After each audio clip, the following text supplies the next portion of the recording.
Mi nombre no importa. Quien soy yo no cambia lo que pasó. Voy a contar esto porque lo que vi en esa hacienda ni el tiempo ha podido borrar de mi memoria. Fue algo tan real, tan marcado en mi vida, que hasta el día de hoy me persigue.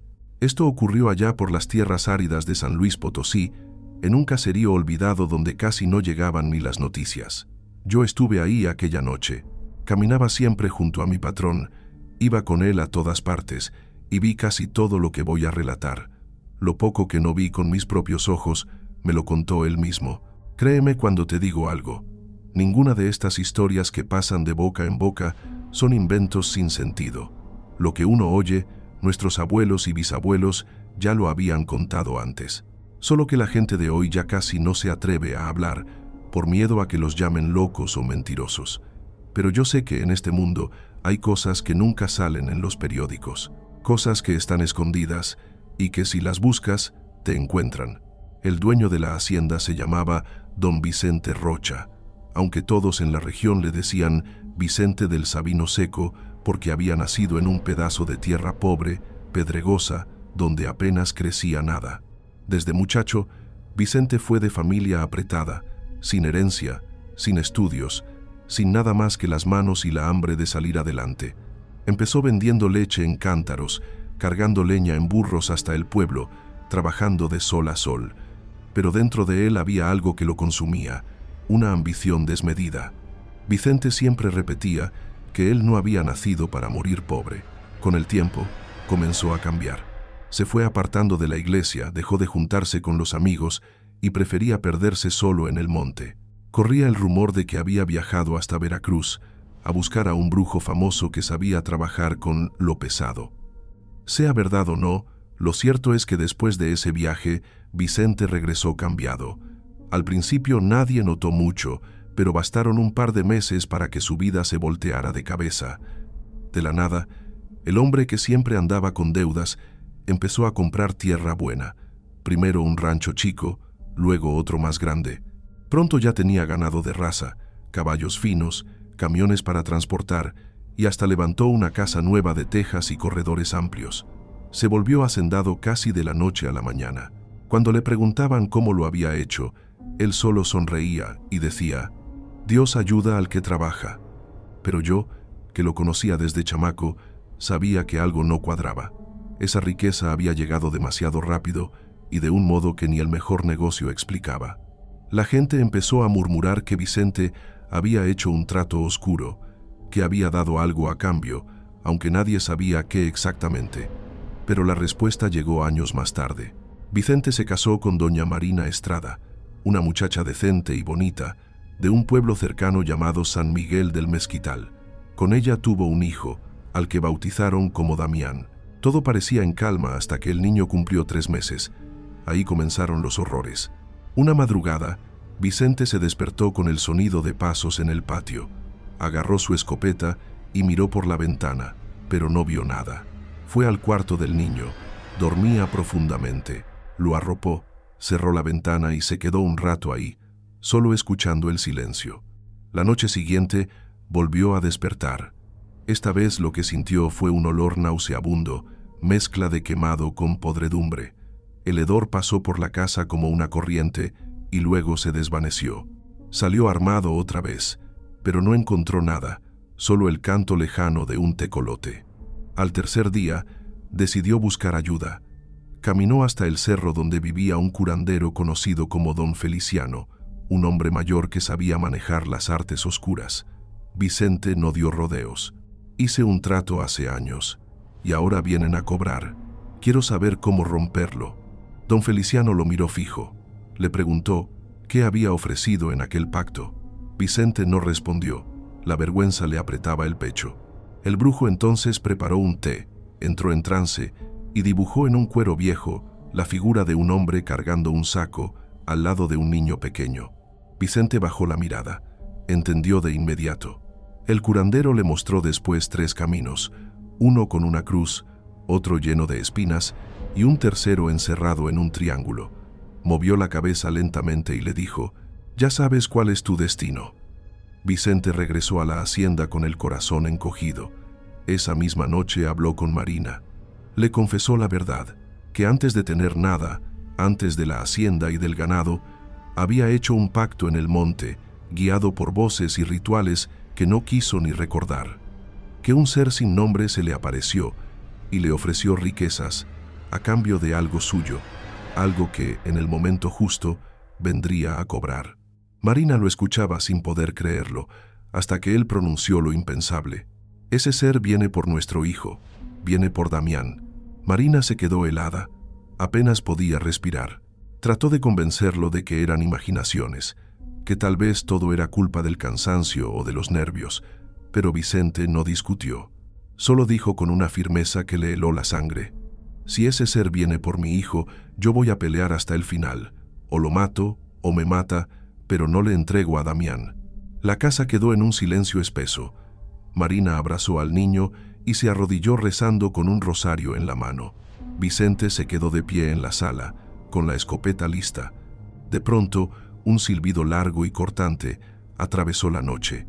No era de hombre ni de animal, era un sonido extraño que venía desde la vereda polvorienta frente a la hacienda.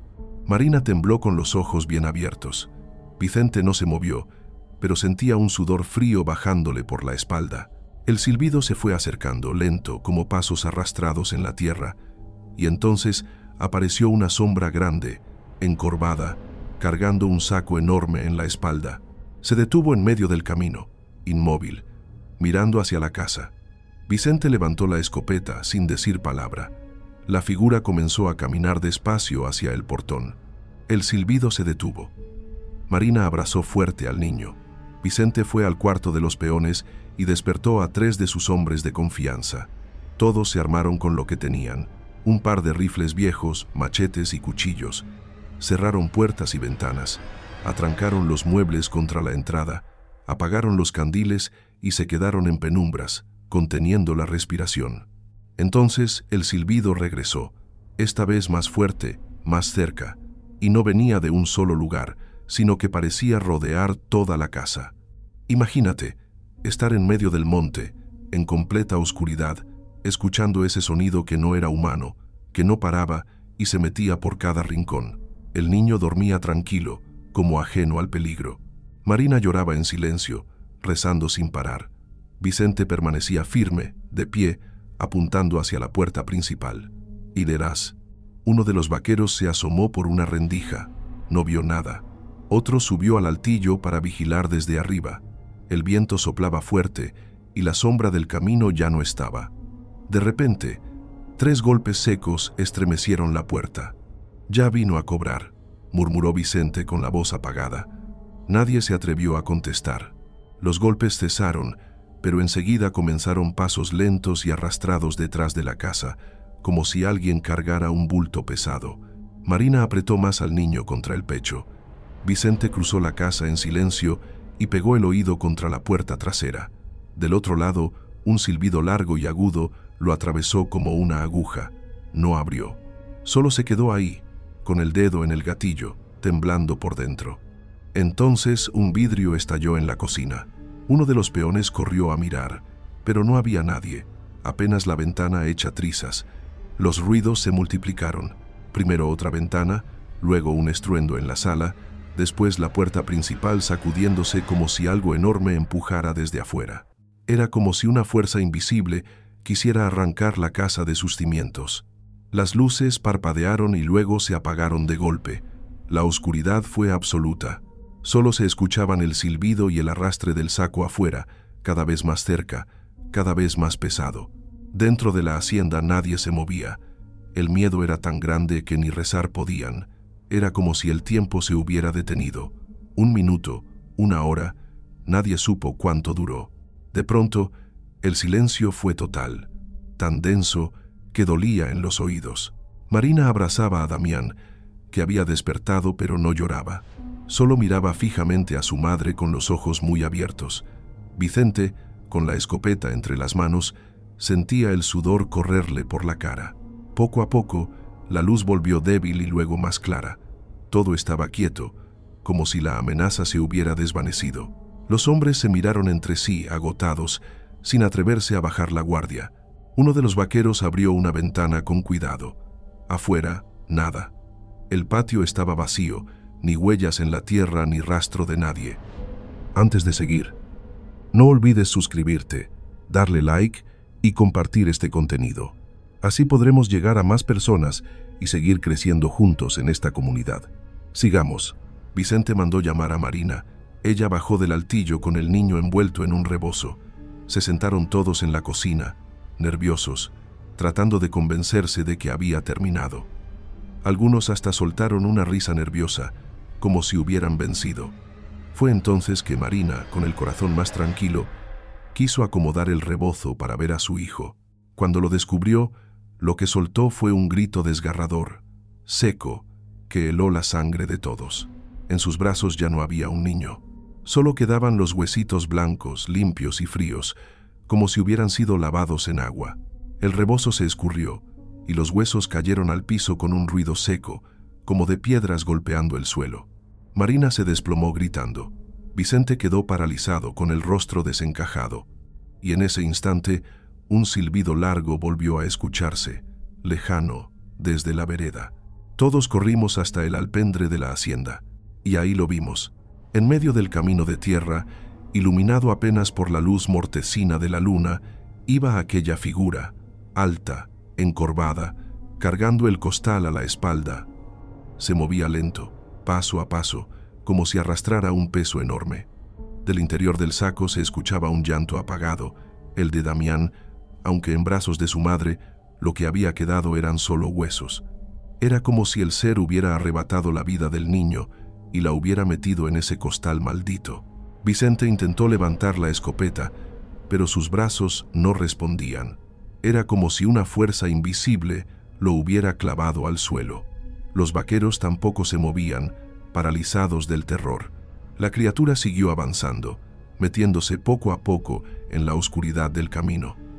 Su silbido largo y fino nos atravesaba los huesos, cada vez más lejos, cada vez más débil, hasta que desapareció por completo junto con el eco del llanto del niño. Nadie reaccionó, nadie corrió tras él, todos estábamos como vacíos por dentro. Doña Marina seguía en el suelo, gritando, con el rebozo entre las manos. Vicente cayó de rodillas, golpeando la tierra con los puños, llorando como nunca lo había visto. Era el hombre más duro que conocí, y en ese momento se rompió para siempre. Esa noche marcó el fin de todo. Los días siguientes, la hacienda se llenó de rumores. Los vecinos aseguraban haber escuchado el silbido en el monte. Otros juraban haber visto la sombra del hombre del costal caminando entre las nopaleras. Nadie quería acercarse más a la casa. Al poco tiempo, Vicente y Marina vendieron todo y se marcharon. Nadie supo a dónde. La hacienda quedó abandonada, cubierta de polvo y maleza. La historia se esparció por la región como un secreto incómodo. Muchos la contaban en voz baja, otros se burlaban, diciendo que eran cuentos de borrachos, pero quienes estuvimos ahí sabemos que fue real. Yo mismo, cada vez que escucho un silbido extraño en el campo, siento que se me hiela la sangre, porque aquel ser sigue rondando, y cuando llega la hora de cobrar un pacto, no hay nada que lo detenga. Por eso les digo, tengan cuidado con lo que desean. No hay atajo para la ambición, porque el diablo siempre cobra, y cuando viene a cobrar, lo hace con lo que más duele. Vamos por un segundo relato. La bruja del espejo. Buenas noches. Se dice que en las costas de Veracruz, cuando los cañaverales comenzaban a extenderse y las haciendas a levantarse con sangre y sudor, nació una niña que marcaría para siempre la memoria de aquella región. Su nombre era María Ximena de la Cruz, hija de doña Beatriz Enríquez, una mujer española conocida por sus curas con hierbas, tés y ramos de arruda, y de don Alonso de la Cruz, un campesino mestizo, trabajador pero cargado de penas en el alma. María vino al mundo en la peor de las noches, un cielo sin estrellas, truenos lejanos y un aire pesado que hacía temblar hasta a los animales. Antes de que naciera, una lechuza blanca sobrevoló la casa, lanzando un chillido tan largo que muchos aseguraron que aquello era un mal presagio. El parto fue duro. Apenas la niña lloró por primera vez, su madre cayó en fiebre extraña, de esas que aparecen de golpe y se llevan la vida en cuestión de horas. Murió antes de que amaneciera. Don Alonso, destrozado, juró frente a todos que aquello era obra del demonio. Dijo que su mujer había hecho pacto con el maligno y que la criatura nacida esa noche estaba marcada por el mal. La niña quedó al cuidado de la hermana de Beatriz, doña Jacinta Olvera, una mujer parca, temida en la región por sus supuestos tratos con las sombras. Vivía en lo alto de una colina, en la hacienda del Maguey Seco, en una casona vieja, con paredes de adobe manchado y corredores donde el viento siempre silbaba de forma extraña.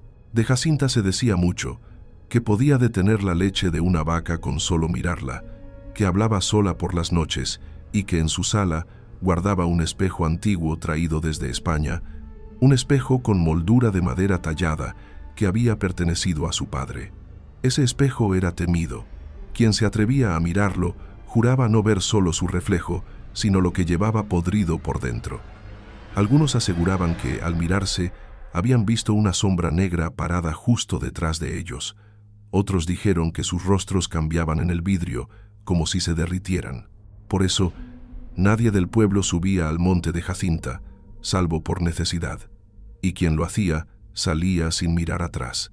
María creció en medio de aquel ambiente pesado, rodeada de gallinas que no ponían, perros que aullaban con el rabo entre las patas y aves negras que se posaban en el tejado como esperando algo. Era una niña callada, de mirada larga y profunda, como si pudiera ver más allá del cuerpo. Cuando cumplió 12 años, las cosas empeoraron. La gente empezó a temerla. Si iba a la feria con su tía, los vendedores bajaban la mirada, algunos se cambiaban de acera para no cruzarse con ellas. Las beatas del pueblo murmuraban que el mal rondaba en su presencia. Y el más duro en esas habladurías era el padre Nazario Aguilar, cura de la parroquia y primo del poderoso capitán Rodrigo Villaseñor, dueño de la Casa Grande. En las misas decía frases con doble filo. Entre nosotros camina quien es amiga del enemigo. El miedo se extendió. Un becerro nació con 2 cabezas el mismo día que María pasó cerca de una hacienda. Una joven perdió a su prometido y juraba que fue porque la muchacha de ojos oscuros lo había mirado fijo. Hasta los animales huían cuando ella cruzaba los caminos. A los 17 años, cuando la soledad era ya su única compañía, pues doña Jacinta había muerto, ocurrió lo peor. Un niño enfermó sin causa. La madre juraba que había sido el mal de ojo de María Ximena. Y en una noche de tormenta, el propio hijo del capitán Villaseñor, un joven enfermizo, comenzó a gritar enloquecido: «Ella me mira desde el espejo. La muchacha del espejo viene por mí». El médico don Gaspar de la Fuente, que estaba hospedado en la Casa Grande, dijo que se trataba de un delirio inexplicable, pero lo que ocurrió después hizo que ni la ciencia ni la fe pudieran callar. El padre Nazario, que también dormía en esa casa, confesó haber visto en el espejo del pasillo la figura de María observándolo fijamente. Y la criada más anciana juró lo mismo, que una mujer de ojos profundos se escondía en el vidrio, espiando desde el otro lado. El miedo se volvió histeria. La gente decía que la bruja podía usar cualquier espejo para vigilar y lanzar sus hechizos. El rumor corrió más rápido que el viento por las calles empedradas del pueblo. Decían que María Ximena podía vigilar desde cualquier espejo y que su sola mirada bastaba para enfermar, romper matrimonios o hacer que el ganado muriera. Entonces llegó el día en que un grupo de hombres, armados con antorchas y machetes, subió al monte hasta la hacienda del Maguey Seco. La puerta vieja fue derribada a patadas. Encontraron a la muchacha sola, sentada junto al espejo de su tía Jacinta. No dijo palabra, solo los miró con aquellos ojos que parecían atravesar el alma. Los hombres la amarraron y entre gritos la bajaron hasta el pueblo. La llevaron a la iglesia, que aquella noche fue transformada en tribunal. Las campanas doblaban como si anunciaran desgracia. La plaza se llenó de curiosos, mujeres persignándose, hombres escupiendo al suelo y niños escondidos detrás de las faldas de sus madres. El padre Nazario Aguilar, con voz fuerte, abrió el juicio. «Aquí está la bruja del espejo, la que hace pactos con el demonio y embruja a nuestro pueblo. Hoy se sabrá la verdad». Las acusaciones llovían como piedras. «Hace que la leche se corte con solo un gesto», gritó una mujer. «La vi platicando con una víbora en el monte», juró un arriero. «Yo enfermé solo de escuchar su nombre», dijo otro hombre con los ojos encendidos. Los murmullos crecieron hasta que alguien pidió traer el objeto maldito. Un muchacho fornido cargó el espejo de la hacienda y lo colocó frente al altar. En ese momento, un silencio sepulcral se adueñó de la iglesia. Nadie quería mirarse, pero la presión del padre y del capitán Villaseñor obligó a los primeros valientes. Lo que vieron los marcó para siempre. Algunos dijeron que su rostro se derretía en el reflejo como cera de vela. Otros juraron que veían cabeiras ardientes y fuego detrás de sus hombros. Hubo quienes desmayaron sin explicación, y más de una mujer se echó a llorar sin poder contenerse. El padre Nazario, sudando bajo la sotana, no se atrevió a mirar de frente. Se limitó a levantar la voz. «Es obra del diablo. Esta joven usa sus artes para confundir y atormentar a los hijos de Dios. Está Dios. Esta joven usa sus artes». De repente, frente a todos, la batina del propio sacerdote comenzó a humear, como si una brasa invisible la quemara desde dentro. La multitud enloqueció, gritando que era prueba de la maldad de la bruja. El padre pidió que María fuera encerrada hasta que la diócesis enviara emisarios del Santo Oficio desde la Ciudad de México. Será juzgada como corresponde a las brujas y condenada si es voluntad de Dios. El espejo fue destrozado a mazazos frente a la multitud, que celebró entre rezos y llantos. María fue arrastrada hasta la antigua cárcel del pueblo, un lugar húmedo y oscuro donde antes encerraban a bandidos y arrieros revoltosos. La celda de piedra apenas tenía una rendija por donde entraba un hilo de luz. Ahí quedó la muchacha, encadenada pero no doblegada. Los guardias juraban escucharla susurrar a un pedazo del espejo que escondía en su vestido. Revisaban la celda una y otra vez, pero nunca encontraban nada. Y sin embargo, en las noches más silenciosas, el tintinear de un vidrio quebrado parecía salir de su rincón. Pasaron los días, y María Ximena seguía en la celda de piedra. El pueblo estaba tranquilo, convencido de que la maldición había terminado. Pero los guardias no encontraban paz. Uno de ellos juraba haber visto a la joven hablando sola en la oscuridad, moviendo los labios frente a un pequeño fragmento de vidrio que nunca lograban quitarle. Otro decía que, cuando se acercaba a la reja, veía reflejado su propio rostro en los ojos negros de la muchacha, pero distorsionado, como si lo mirara desde dentro de un espejo. La noche de la tormenta fue la última. Un carretero fue a dejarle agua y pan. Abrió la pequeña ventana de hierro y lo único que recibió fue el golpe del viento. La celda estaba vacía. Las cadenas seguían en su sitio, la cerradura intacta. No había huellas, ni señales de fuga, ni grietas en las paredes. Lo único que encontraron en el suelo fue un trozo de espejo quebrado, manchado de un polvillo oscuro. Desde esa noche, María Ximena de la Cruz desapareció de la faz de la tierra. Los hombres del capitán Rodrigo Villaseñor organizaron batidas por los cañaverales, por los ríos, por los caminos. Nadie encontró nada. Era como si la joven se hubiera deshecho en aire y sombra. Con el tiempo, la hacienda del maguey seco se vino abajo. La maleza cubrió las paredes y los corredores se llenaron de silencio y murciélagos, pero la leyenda no murió. De vez en cuando, algún arriero juraba haber visto a una muchacha de vestido blanco y ojos oscuros de pie junto a un río, mirando su reflejo en el agua como si fuera un espejo. Otros aseguraban que se aparecía al borde de las lagunas, conversando con los árboles, como si las sombras mismas le contestaran. La gente del lugar adoptó una costumbre que perdura hasta hoy: cubrir los espejos de la casa antes de dormir. Nadie quería arriesgarse a que, en medio de la madrugada, la bruja del espejo se asomara desde el otro lado. Los viejos aún dicen que en algún rincón de Veracruz, escondida en monte o en ruina, María Ximena sigue viva, vagando entre espejos rotos, aguardando el momento de ser llamada. Por eso, recuerda esta advertencia: nunca enciendas una vela frente a un espejo a medianoche. Nunca te mires demasiado tiempo en un vidrio oscuro, porque puede que lo que te devuelva la mirada no seas tú. Y así termina la historia de la bruja del espejo, la maldición de los cañaverales de Veracruz. Buenas noches.